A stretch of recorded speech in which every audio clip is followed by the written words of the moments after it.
Имаме линковско вклучување од нашата колешка Викторија Петровска. Еве, веќе ја гледате и вие во кадар. Вики, добро утро!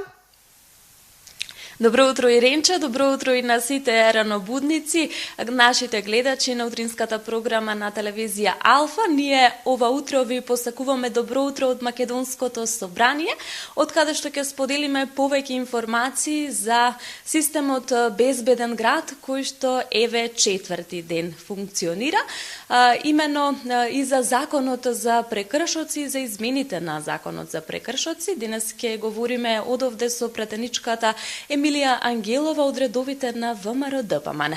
Системот Безбеден град функционира четврти ден, а ќе санкционира прекршоци кои што се однесуваат на поминување на црвено светло, поминување со брзина поголема од дозволената, возење на нерегистрирано возило и непрописно паркирање. Да видиме кои се првите впечатоци и што ќе ни сподели претеничката. Претеничке, најпрво ви благодарам што сте дел од утринската програма на телевизија Алфа и ве четврти ден Безбеден град. Што предвидува конкретно Безбеден град и што очекуваат граѓаните? Добро утро до граѓаните на нашата убава Македонија. Добро утро за гледачите на Алфа.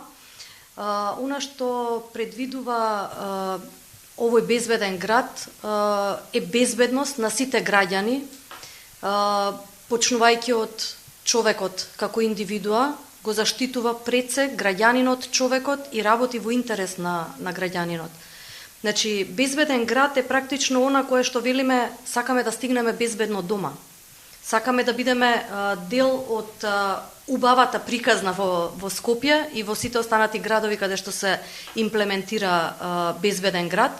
Така да, единствено што можам да кажам е дека граѓаните ќе почувствуваат поголема сигурност со Безбеден град, граѓаните ќе почнат повеќе да веруваат во институциите и институциите ќе реагираат веднаш и ќе можат да ги заштитат граѓаните. Колку системот Безбеден град покрај безбедноста во сообраќајот опфаќа и друга регулатива, односно се грижи за останатата сигурност на граѓанинот? Така, освен сигурноста од безбеден сообраќај, односно безбедноста во привозењето, секако регулативата е и за сите останати граѓани, за мајката која што треба да го испрати своето дете во училиште и тоа да го премине пешачкиот премин безбедно, за мајката што си го носи детето во градинка, за лицата со попреченост кои што најчесто во системот се малку по-чувствителни, за оној кој што вози велосипед и за сите оние граѓани кои што не управуваат со моторно возило и во јавниот простор треба да почувствуваат малку поголема сигурност и малку поголема безбедност. Затоа Безбеден град ги опфаќа сите овие категории. Не е само безбедноста при возењето, туку и безбедноста при нашето движење. Кој ни ја гарантира безбедноста, односно заштитата на нашите лични податоци кои што се споделуваат нели за да функционира регулативата на Безбеден град? Секако дека законот е оној кој што вака како што е донесен ги штити правата на граѓаните. Безбеден град не е донесен за да ги следи граѓаните, односно да го следи нивното движење. Донесен е за да ги следи прекршоците кои што ги прават несовесните возачи. Така да институциите, заштита за лични податоци, агенцијата, сите тие гарантираат дека навистина ќе се заштитуваат правата на граѓаните, достоинството и нивната безбедност, сигурност со проток на податоци нивни. Значи, Безбеден град не ги снима податоците на граѓаните, туку прекршокот на некое соодветно возило, така да сосема се заштитени и со законска регулатива и со подзаконски акти, кои што се секако донесени за да можеме граѓаните да ги заштитиме и да граѓаните да ни бидат на прво место. Системот профункционира од 1 февруари оваа година, а е воспоставен со измените на законот за прекршоци. Господја Ангелова, има ли простор за злоупотреба и кој тоа ќе го изрегулира? Простор за злоупотреба не постои. Овој систем, колку што знаете, 2008-2009 година е воспоставен, меѓутоа никако да почне да функционира реално, за да можеме навистина да сите овие сообраќајни незгоди и сето она кое што се случуваше со недоброто возење, да речам, несоодветното и непрофесионалното возење на возачите, мислам дека навистина ќе бидат заштитени граѓаните и навистина ќе се почувствува таа безбедност нивна, меѓутоа тука се институциите кои што навистина ќе стојат позади граѓаните и нема да дозволат ништо да се случи повеќе од тоа што е потребно за законска процедура доколку се случи некој сообраќаен прекршок. Значи ќе биде регулирано кој влегува во системот, кога влегува, од која причина влегува во системот и ги проверува податоците. Значи сите тие делови ќе бидат навистина заштитени и ќе се користат само за оние законски делови каде што треба да се санкционира оној несовесен возач кој што го направил прекршокот.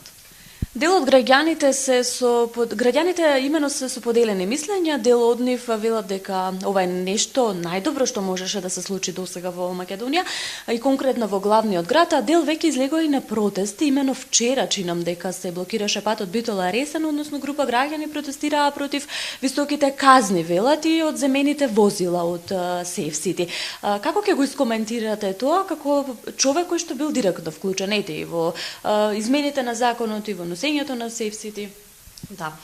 Законите важат подеднакво за сите граѓани, важи законот и за мене лично, така да ако за мене важи дека моето возило треба да биде регистрирано и да возам по правила и прописи, тоа треба да го прави секој граѓанин. Тоа треба да го прави заради тоа што треба да биде заштитено и неговото дете. Никогаш не знаеме на улица кој движи и кој со какво возило управува и со каква брзина управува и кој може да биде жртва на некоја сообраќајна незгода. Така да ова не е донесено за да му се направи проблем на граѓанинот. Ова е донесено за да се направи олеснување на граѓаните. Безбеден град е токму самиот назив, безбедноста на нашите граѓани. Ние не смееме да дозволиме да имаме во еден месец 11 жртви на сообраќајна несреќа, како што имавме пред, да речам, да се воспостави системот безбеден град, а чинам министерот пред некој ден изјави дека е намалено на 32%, значи некои 4 смртни последици има од сообраќајните незгоди, така да мислам дека ова е донесено за да навистина профункционираме и да малку свесноста и свеста кај граѓаните се покачи на малку повисоко ниво. Малку да го успориме темпото на живење, малку да го успориме моментот дека треба на брзина да стигнеме секаде. Значи, со прописно возење ќе стигнеме секаде и ќе бидеме побезбедни на улиците. И ние, и нашите деца, и сите граѓани. Сите граѓани го заслужуваат тоа.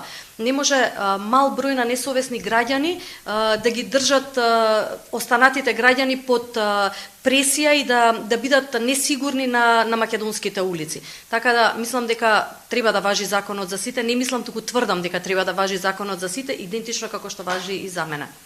Што е со оние граѓани кои што се навистина скептични и стравуваат од претеран надзор, можеби ете така ќе кажа? Видете, спомнав и пред малку, безбеден град не е систем кој што ќе ја следи приватноста на граѓаните. Безбеден град е за безбедноста нивна, а не за користење на нивната приватност.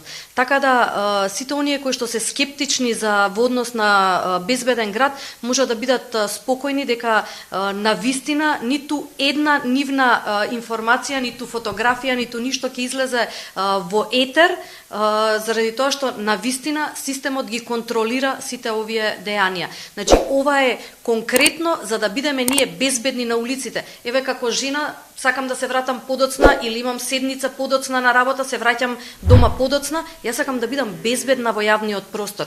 И сето тоа мене ќе ми го обезбеди безбеден град. Значи институциите ќе имаат малку поголема, да речам, контрола на движењето. Ви благодарам. Благодарам и јас. Така и Ренче, дали имаме дополнителни прашања? Тоа беше претеничката Емилија Ангелова. Говориме за измените на законот за прекршоци и новиот систем безбеден град или Safe City. Вики, ти благодарам многу за ова линковско вклучување, директно од Собранието на Република Македонија. Немам дополнително прашање, се си објасни претеничката Емилија Ангелова од редовите на ВМРО ДПМН. Ви благодарам и на двете и ви посакувам убаво утро и убав ден да си имате.